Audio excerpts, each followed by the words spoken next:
মোবাইলটা একটু ডাউন, আমি কিন্তু ক্যামেরা রোল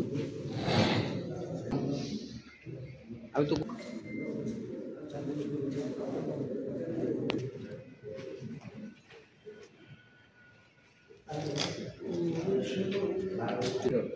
ভোলা জেলার সদর উপজেলাধীন বিভিন্ন চর এলাকায় জনগণের উপর দুর্ধর্ষ সন্ত্রাসী মোহাম্মদ মফিজুল হক মজু এর নেতৃত্বে একদল কুখ্যাত সন্ত্রাসী দীর্ঘদিন যাবৎ জমি দখল, চাঁদাবাজি, নদীতে অসহায় জেলেদের মাছ ও টাকা লুট এবং অস্ত্র দেখিয়ে ভয়ভীতি প্রদর্শনের মাধ্যমে অন্যান্য অপরাধমূলক কর্মকাণ্ড পরিচালনা করে আসছিল বলে জানা যায়।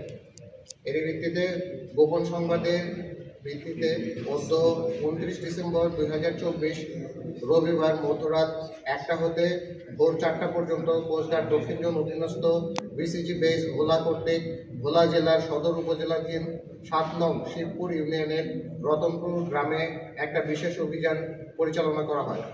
অভিযান চলাকালীন একটি দেশীয় আগ্নেয়াস্ত্র, 29টি হাতবোমা, 10টি দেশীয় অস্ত্র এবং 20 গ্রাম গাঁজা সহ 6 জন দুর্ধর্ষ সন্ত্রাসীকে আটক করা হয়। আটককৃত আসামি মোহাম্মদ মফিজুল হক মজু, মোহাম্মদ শাকির, মোহাম্মদ মোবারক, মোহাম্মদ ইব্রাহিম, মোহাম্মদ মামুন, মোহাম্মদ সেকেন্দার এর বিরুদ্ধে থানায় একাধিক মামলা রয়েছে বলে জানা যায়। পরবর্তীতে জব্দকৃত সকল আলামত সহ আটককৃত সন্ত্রাসীদেরকে ভোলা সদর মডেল থানায় হস্তান্তরের কার্যক্রমটি প্রক্রিয়াধীন রয়েছে।